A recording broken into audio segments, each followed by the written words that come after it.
Segunda-feira, dia 27 de abril de 2026. Sejam todos muito bem-vindos, meus amigos, a mais um vídeo do canal Terra Brasilis News. Espero encontrar a todos muito bem para conversarmos um pouco. Continuamos nesta toada de espera de algum milagre para modificar a situação política, econômica, social do nosso Brasil. Por isso, sempre temos que estar atentos com as movimentações, principalmente as políticas, nesse começo de reta de chegada para o pleito eleitoral. Eu digo começo dessa reta de chegada porque a partir do momento que começarem as convenções partidárias para definirem oficialmente os candidatos, aí o bicho vai pegar. O bicho vai pegar, vocês tenham certeza de que essa esquerdaiada vai bater como nunca em Flávio Bolsonaro. Já saiu informações que o PT está fazendo um plano de trabalho para atacar Flávio Bolsonaro, ao invés de prepararem um plano de governo para apresentarem para a população. Então é óbvio que muitas narrativas vão surgir, velhos ataques voltarão, rachadinhas, mansão, plá, plá, plá, plá, plá. Só que nada disso mais cola, e nós sabemos. Mas o método do PT, o que é?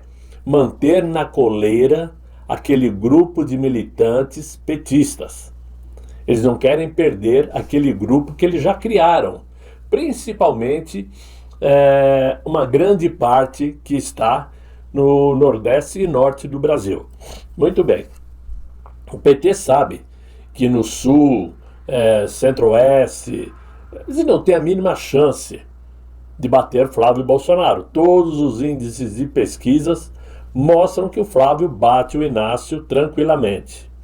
Por isto, existem tantos nomes que se colocam candidatos. Ou alguém é capaz de imaginar que o Caiado acredita que pode concorrer de igual para igual na eleição? Alguém acredita que o Eduardo Leite possa concorrer de igual para igual? Claro que não. Nem mesmo o Romeu Zema sabe que tem condições de concorrer de igual para igual. Eles sabem que não. Eles sabem que o nome de preferência nacional entre os conservadores é Flávio Bolsonaro. Mas o jogo está justamente aí. Eles precisam colocar todos esses nomes nas chapas presidenciais para evitar uma derrota do Inácio no primeiro turno. Imaginem os senhores se só houvessem Flávio Bolsonaro contra o Inácio. Levaríamos facilmente no primeiro turno. Simples assim. E ao mesmo tempo, esses que se colocam como candidatos sabem que no segundo turno deverão dar apoio ao Flávio, que aí ficaria também demais eles darem apoio ao Inácio. O Eduardo Leite até tenho minhas dúvidas, mas o Caiado, o Zema daria apoio ao Flávio. Por quê? Entraria aquela famosa tese das barganhas. Eu te apoio desde que alguma coisa tem que vir em troca. É assim que funciona a política. Por isso, por menos que seja de um agrado geral, é melhor que o nome de Romeu Zema apareça de imediato na chapa com Flávio como um vice-presidente. Como eu sempre digo, para amarrar nessa corrida os dois maiores colégios eleitorais, São Paulo e Minas Gerais. É fundamental. Minas Gerais costuma definir o resultado, porque é um estado muito grande, tem uma tendência também ligada com a esquerda, basta ver o número de prefeitos e governadores que já passaram por Minas. Então é importante termos um Romeu Zema amarrado, mesmo que não encha nossos olhos. Porque, como eu disse, meu candidato predileto seria Rogério Marinho. Porém, Rogério Marinho é o melhor nome para disputar a presidência do Senado. E nós precisamos conquistar a presidência do Senado. Não existe outro nome com o mesmo potencial. Então, dificilmente Rogério Marinho aceitaria. Do outro lado, Flávio e Bolsonaro têm bons olhos para Tereza Cristina, porque ela tem uma influência muito grande dentro do agronegócio. O Centro-Oeste, principalmente, é fortíssimo também. Então são pessoas que vão se colocando, mas evidentemente que é o Flávio que vai decidir quem será seu vice, né? E nós temos que ficar atentos porque a corrida, muito embora não esteja oficializada, ela já começou. Por isso, hoje, o nosso candidato esteve lá em Ribeirão Preto com o governador de São Paulo, Tarcísio de Freitas. Mas eu quero começar falando sobre algo que justifica o porquê desta nossa preocupação, o nosso interesse e por que temos que estar de olhos abertos. Porque os números mais recentes, que foram divulgados aí pelo Banco Central do Brasil, não deixam espaço para interpretações otimistas ao povo brasileiro. O endividamento das famílias brasileiras já atingiu um patamar recorde de 50% da população, 49,9%. Enquanto o comprometimento da renda já ultrapassa 30%. Ou seja, para a maioria da população, a metade, né? 30% do que ganha já está comprometido com impostos. Na prática, isto significa uma parcela significativa da população que trabalha cada vez mais para sustentar dívidas acumuladas por conta de impostos, que vão corroendo seus salários. E também por conta do custo de vida que está cada dia mais caro, né? E por conta disso, muitas vezes a população acaba contraindo despesas, ou dívidas, melhor dizendo, para cobrir as despesas mensais, as básicas. Esse cenário não surge do nada. Ele é um reflexo direto de um ambiente econômico desajustado, onde o custo de vida sobe mais rápido do que a capacidade real de geração de renda. O Brasil o Brasil apresenta níveis de endividamento superiores à média de outros países emergentes. Entre os países emergentes, o Brasil é o que aparece em pior situação. E por isso, os economistas, então, apontam que o problema não está apenas no comportamento das famílias, mas na própria condução da política econômica do Brasil. Esse descontrole fiscal marcado por gastos elevados do governo e baixa previsibilidade limita a capacidade do governo de adotar medidas eficazes para aliviar a pressão sobre os brasileiros, principalmente agora em um ano eleitoral. Tudo que o Inácio gostaria era de baratear tudo para o povo, para garantir sua reeleição. Só que não dá, não é assim que funciona. Em vez de criar um ambiente de estabilidade e principalmente de confiança, o que se vê é uma economia travada, parada, onde o crédito se torna cada vez mais caro e o cidadão comum fica cada vez mais vulnerável. Ao mesmo tempo, propostas milagrosas vão surgindo, como a redução na jornada de trabalho, que aparentemente pode parecer moderna. Poxa, os ingleses trabalham somente 4 dias. Vamos tentar fazer igual, como se tivéssemos uma capacidade econômica igual dos britânicos, né? Então, essa tendência de acabar com o estilo 6 dias de trabalho e 1 de descanso pode parecer moderna, mas é carregada de riscos evidentes. Pois sem aumento de produtividade, reduzir a jornada tende a significar redução de renda ou aumento de custos para as empresas. Em ambos os casos, o resultado pode ser o mesmo: redução de oportunidade de empregos, menor competitividade e, ironicamente, mais dificuldades para trabalhar, para honrar os compromissos, todos eles compromissos financeiros que às vezes são inadiáveis, o que vai deixando o povo muito vulnerável. Agora, enquanto se fala em proteção social e ampliação de direitos, a realidade mostra famílias cada vez mais endividadas, renda comprimida e um mercado de trabalho asfixiado. Em vez de atacar as causas estruturais, como baixa produtividade, fraca industrialização, a insegurança fiscal e a falta de confiança, o governo então opta por medidas que podem agravar ainda mais o problema no médio prazo. E é justamente por conta desse ambiente de terra arrasada é que a popularidade do atual mandatário derrete como um lingote na brasa. E a população, que há muito deixou de ser hipnotizada por falsas promessas, já começa a rechaçar a ideia de dar mais um mandato ao Inácio. A população acordou. É justamente nesse vácuo de poder que cresce cada dia mais a popularidade de Flávio Bolsonaro, que hoje, inclusive, seguiu um dos principais passos do nosso presidente Jair Messias Bolsonaro, que foi participar da AgriShow. Como eu disse agora há pouco, o Flávio esteve junto de Tarcísio de Freitas, o nosso governador de São Paulo, na AgriShow, que é um ambiente muito adequado para os conservadores, né? Muito forte a nível de apoio, porque ali estão empresários, agricultores, né? Empresas e investidores no agronegócio.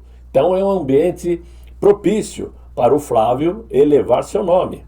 E foi lá que ele fez um fortíssimo discurso pela manhã em Ribeirão Preto, onde está sendo realizada a AgriShow 2026, que é a maior feira do setor da América Latina. A declaração do senador Flávio não surge do vazio. Ela se encaixa aí em uma disputa política muito mais ampla sobre o papel do agronegócio no Brasil e a forma como o atual governo se relaciona com o setor estratégico.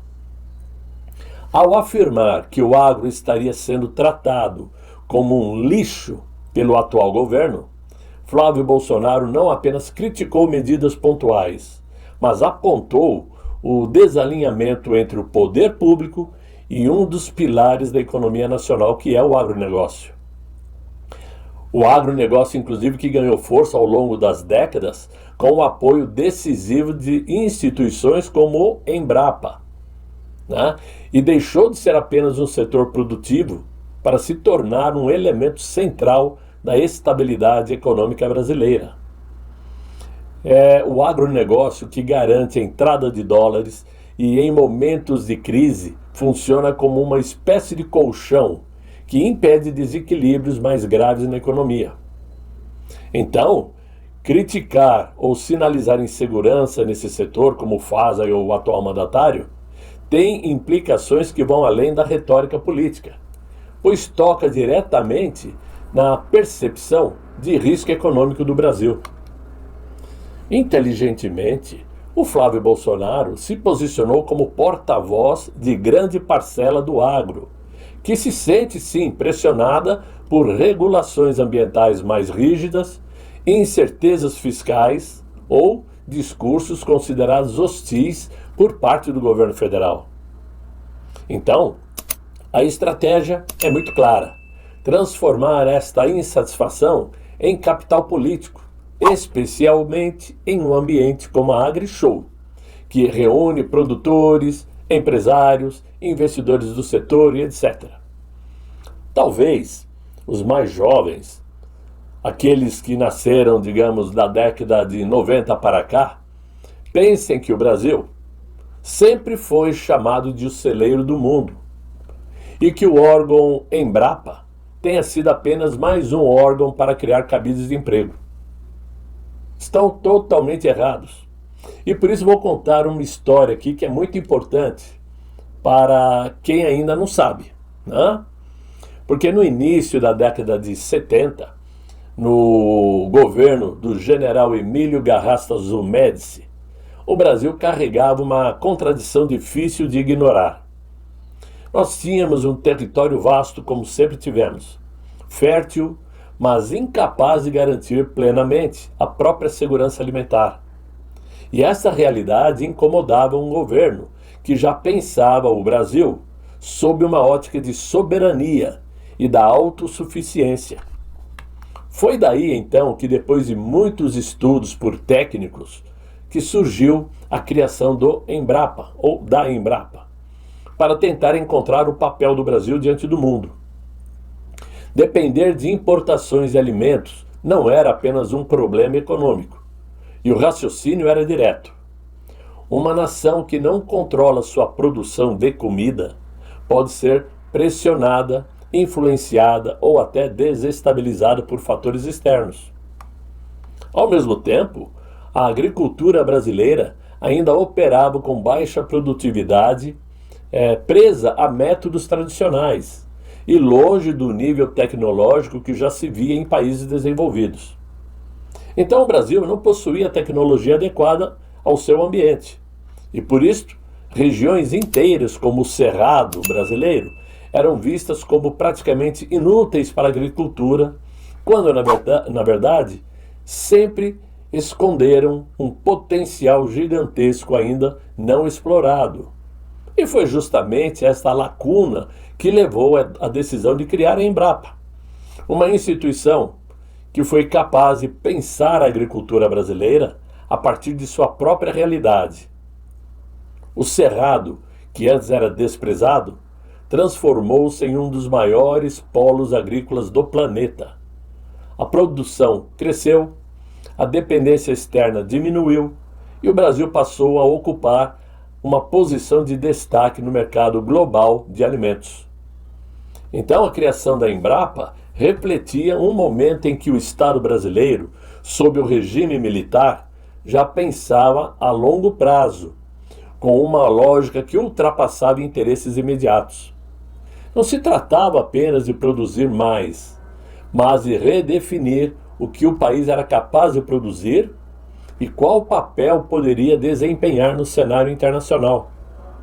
Foi uma escolha que, décadas depois, transformou o Brasil no carro-chefe que faz do país uma das maiores potências agrícolas do mundo.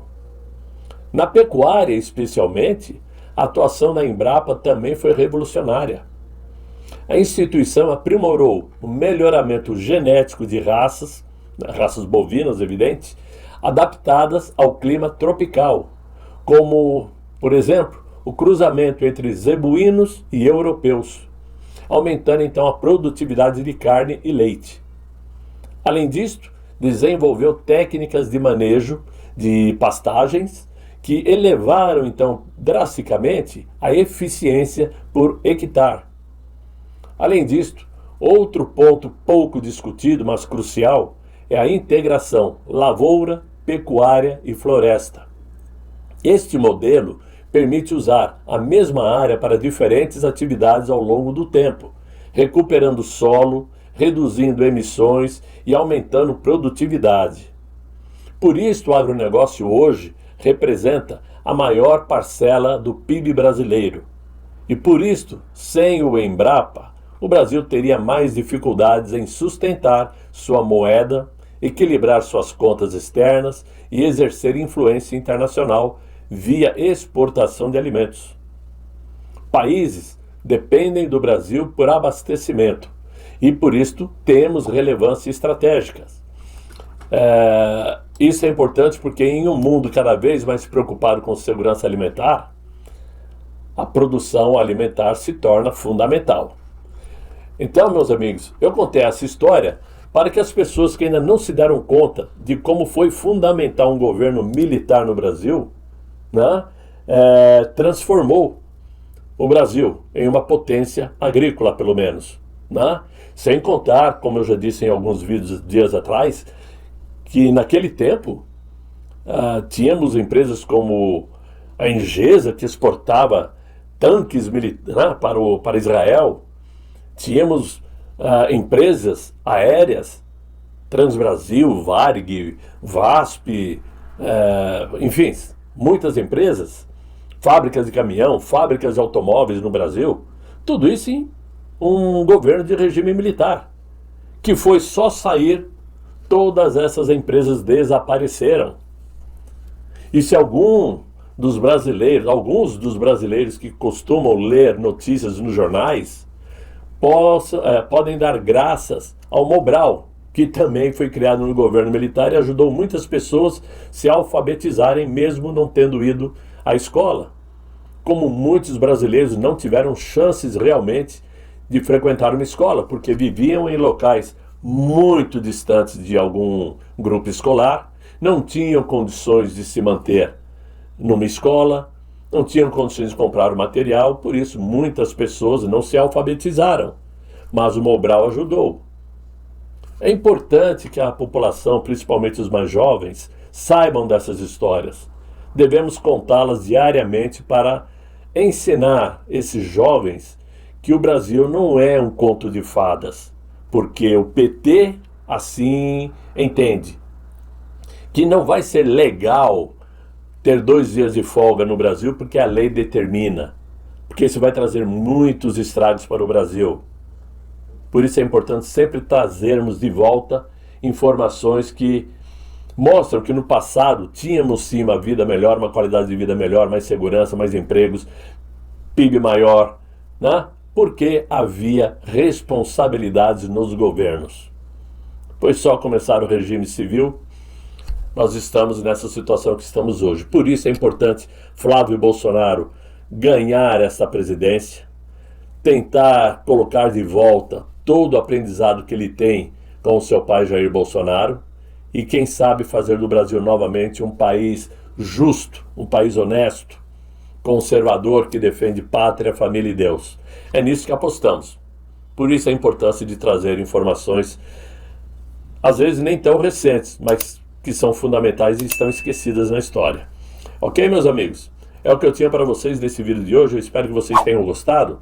Deixem aí os likes se gostaram, se inscrevam no canal, né? Chamem os amigos para me acompanhar aqui no Terra Brasilis News e vamos continuar essa batalha até que um dia possamos chegar aqui e dar risadas, né? Nos divertirmos juntos com o progresso do Brasil, ok?